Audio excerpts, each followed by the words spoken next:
silence, please.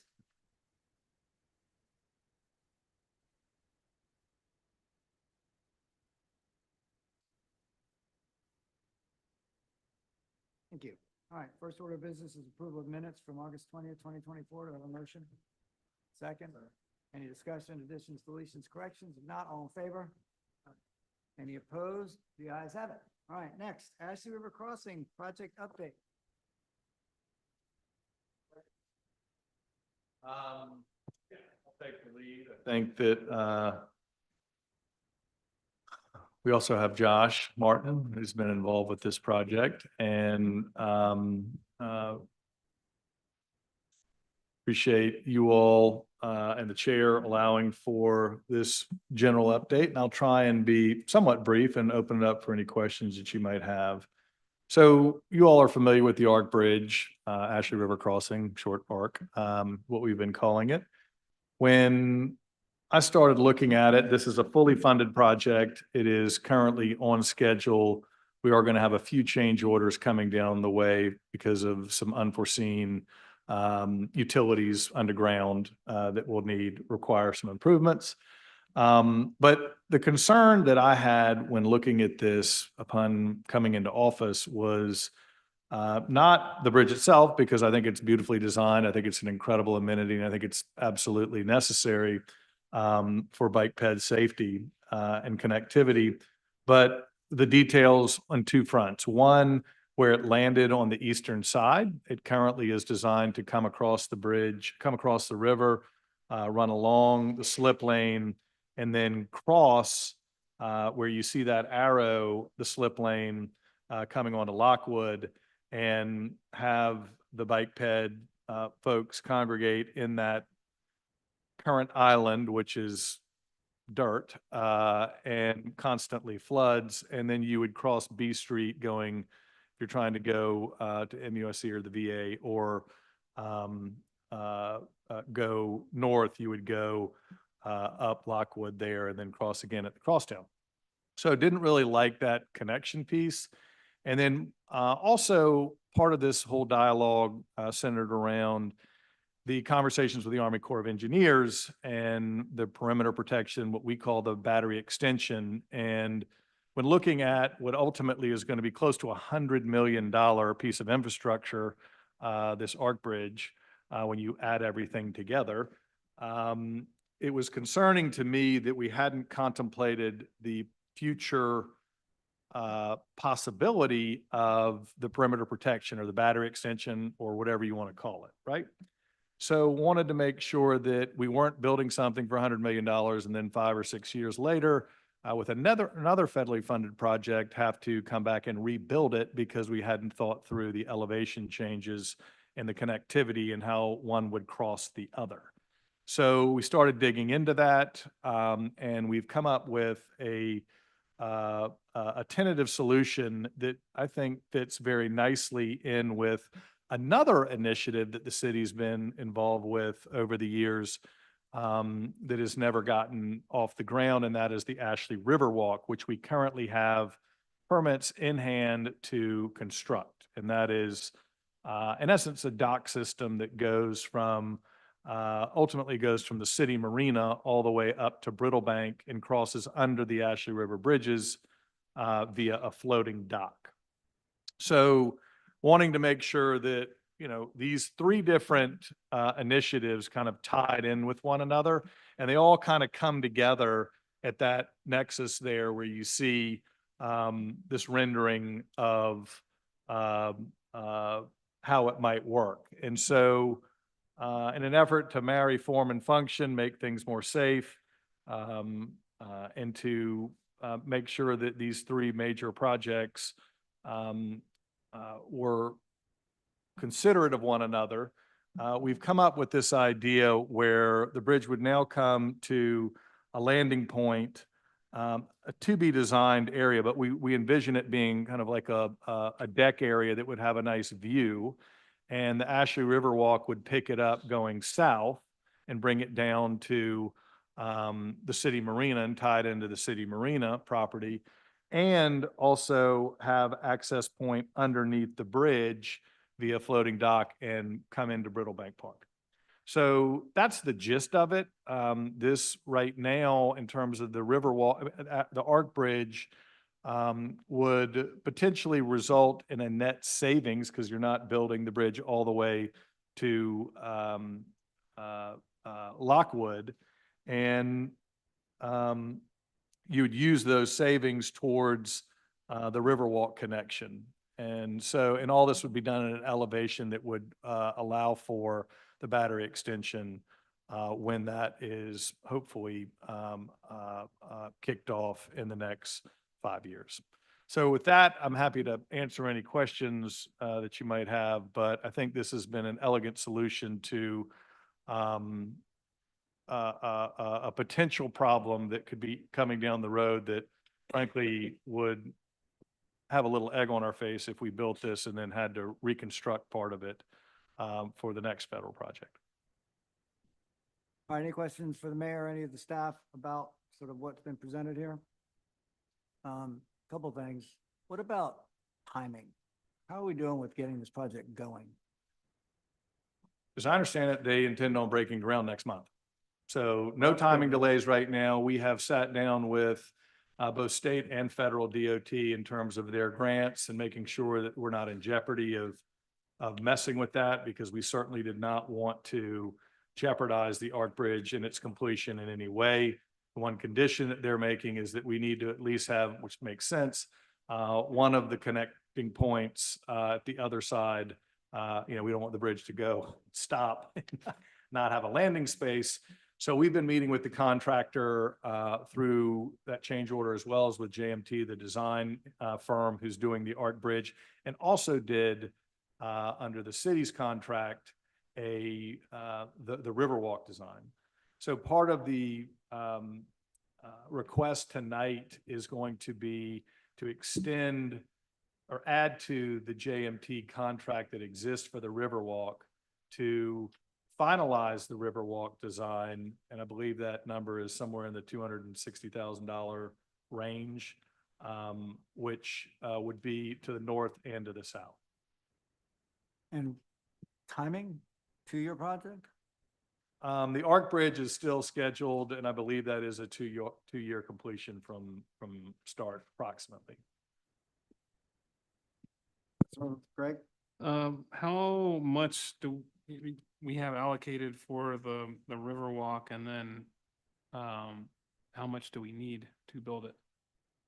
So we've gotten some preliminary estimates on the Riverwalk, and depending on how far you go, is somewhat to be determined. Right now, I believe there was originally approximately $800,000, which will not provide it. There will be some cost savings as it relates to the Arc Bridge. So we don't know exactly what those numbers are. If you stopped it right there, we got a preliminary number of $1.8 million, I think, $1.3 million. And then we do have funding in the TIF district that this is part of in not a worst case, but a potential scenario. So none of this I wouldn't see coming out of general funds. Yes, thank you, Mr. Chairman. So just in looking at it, and it's the connection to the city and the MUSC district as you come down the Ashley Riverwalk, where is that envisioning connecting into the medical district? Because I know when we were on council and first started considering this, part of the really impetus was, especially a lot of the folks that work in the medical district that live in West Ashley, being able to not have to drive a car over nor walk or bike over the existing bridges. So like, where are we envisioning that connection? So we've met with MUSC. We've talked to folks in the community, and while there is you might hear from some of the advocates for bike ped that they'd like to still see the slip lane crossing stay there. That would eliminate a decent amount of the funding that we would have for the extension. But where it looks at going right now, and this is part of a little bit larger plan, and I think it's important to take that in context, is it would go down to the city marina, and then there's an existing crosswalk with a light, at where the variety store is, right? And you would go and then across Lockwood there at that large crosswalk, there's city-owned property that takes you right up to Calhoun. And then the road safety audit and the improvements bike ped improvements that are being done on Calhoun would tie in there.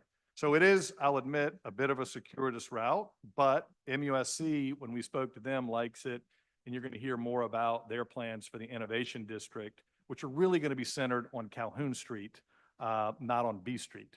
So yeah, if somebody's working at the VA, they would have to go down 2 blocks, come over and go up 2 blocks. But in terms of the safety that it would provide for, again, people on trying to cross that slip lane, and just, I ask you to go there at 5 o'clock and see how busy that intersection is and how fast people come around that, on that slip lane.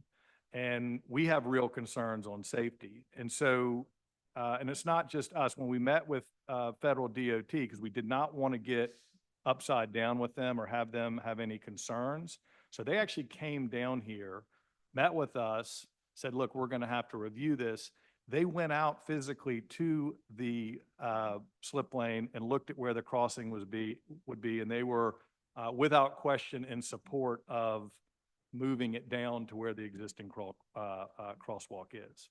So again, I get it's a bit of a circuitous route, but I think it is the way to go, and especially because we're providing northern access under the bridges to Brittlebank Park. So you know, people that are living in West Edge and the upper part of the peninsula, or if you want to go to Brittlebank Park from West Ashley, you can come in and go to the left versus having to go down to the median and crossing up across the crosstown.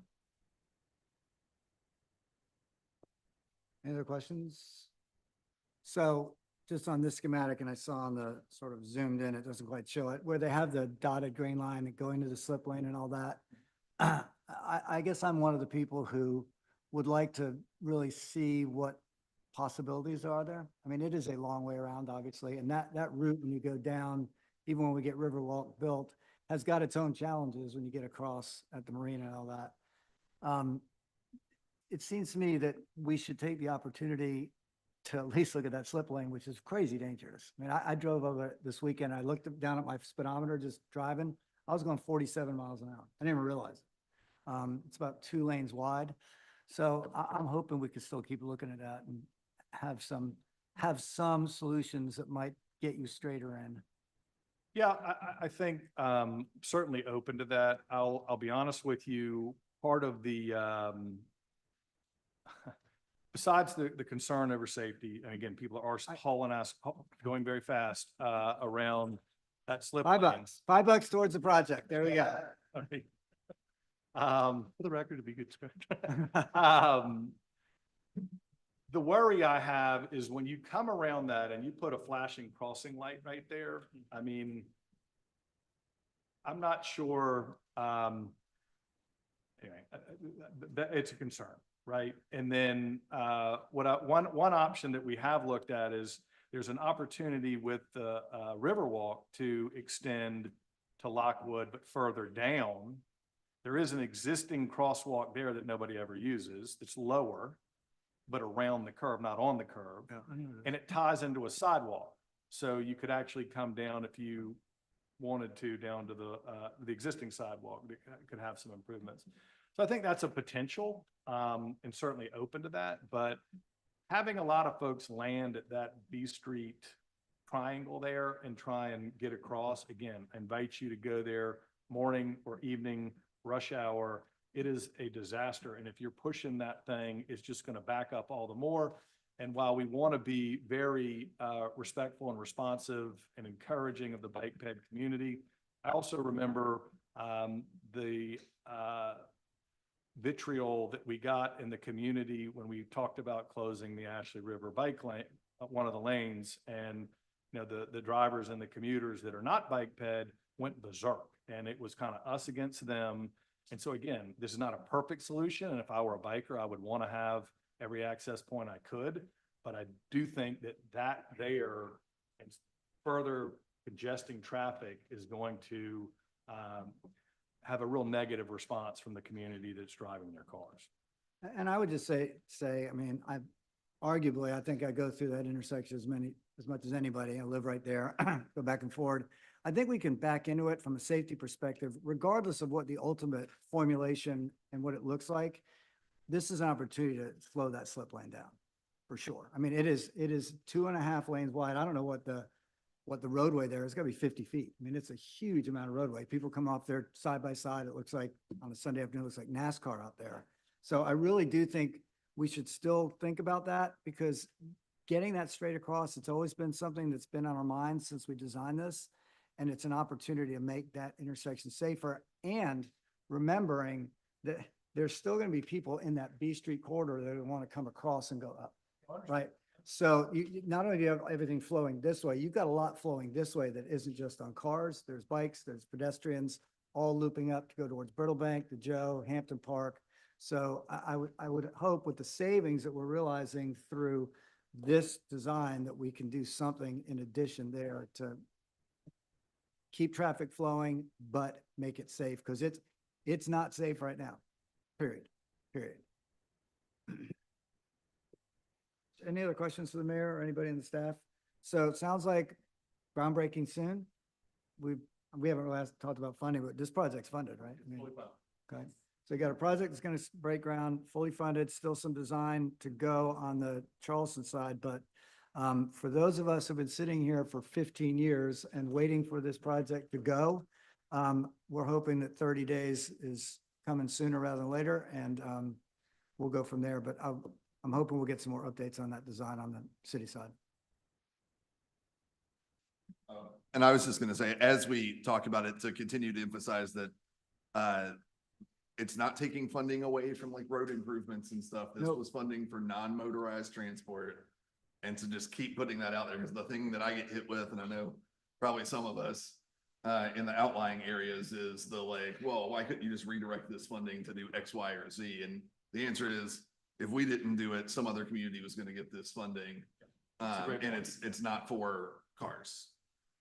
So just as we message and talk about it, like, that would be great. I mean, it's a great point, and just so people know, the actual formula, absent the Riverwalk portion of it, for the $80+ million it's going to cost to build the bridge, I think the city is in for about 9 of that 80. So we're getting $71 million worth of infrastructure money to build a project that's been popular for 15 years. It's a very good deal for the city. We just need to make sure it's a very good, safe, and efficient deal for the city, which we will certainly do. And no one's going to celebrate the fact that that project gets going more than me. I can tell you that. So thank you. One other just point of note that is related, but coming down the pipeline is, again, you notice the idea of connecting on the east side of the river over to Brittlebank Park through the Bristol easement that we have on that. We're also talking with the owners of the Round Holiday Inn about doing something similar on the west side, so that you can tie in on 61, because it's frankly difficult to get from one side of 17 across, especially the lower you get towards the bridge. So we want to be able to provide access across at the base of 61, as well as we've applied, I think we've talked about this, I believe, Robbie, the application is in at the state to raise 61 to help the flooding that comes across there. And we would have some bike ped improvements along that shoulder. Any other questions for the mayor or anybody on Assay River? So we'll get some regular updates once this breaks ground and further design on the eastern portion of it. All right, unless there's anything else, I think that's all that's on our agenda for today. Any other questions, comments, concerns for anybody? All right. if But not- before we adjourn, I would ask for your support. I think it's on Ways and Means tonight for the extension of the JMT contract for the Riverwalk, which is at 261. We didn't want that to come out of left field. And if we could maybe, can we do a recommendation for approval? We can. On that, it would be, I think, helpful just to that it has been discussed in one of the subcommittees before going to Ways and Means. I think the mayor's moved that we send a recommendation to city council for approval of the JMT contract for further and final design of the Riverwalk. Second. There's a motion and a second. Any discussion? All in favor? Aye. Any opposed? The ayes have it. Anything else? By the way, to all the staff that's out there, in particular, I see him sitting all the way in the back. Jason Kronsberg has been on this project since day one. Thank you for all your hard work and making this a reality. I know it's not over yet, but been a lot of it, so thanks. Absolutely. Just Oh, hello, one. Mr. Martin. One last. I don't item. see So you on the agenda, but welcome. There are two action items tonight for the bridge. One is the JMT contract, as the mayor mentioned. The other is the execution of the second grant amendment, the federal grant amendment. And that's the codification of what this council did, or the council in August of 2023 by approving that funding. And that's a formality to execute that agreement. And if we make other amendments as we're moving and talking about design modifications, there could very well be a third grant agreement that we'll have to do to clean up some budget measures as well in terms of the funding streams. Thank you for explaining that. And while we're at it, that grant agreement and that grant itself does have an expiration on it, right? Now, I know it's been extended a couple of times, but when is that? That grant agreement. Well, it's, I mean, I believe it's like, what, 2029? Fall of 27. Fall of 27, so. But here's one important point to note. We're at low risk of losing that because you can fund that first. Okay. And that is to be the first money out, federal money. And that's 18.7 million, Yeah, right? yeah, So yeah. spend that up That's front. the first free draws. All right. Shit. Right. All So right. I make a motion, if you will, the committee recommend approval of that housekeeping item. Lump those two together, motion. We from TNT recommend those two items to city council and Ways and Means tonight. Okay, any discussion? On favor? Aye. Any opposed? The ayes have it. Thank you, Mr. All right, Chairman. there we go. Thank you, guys. Good.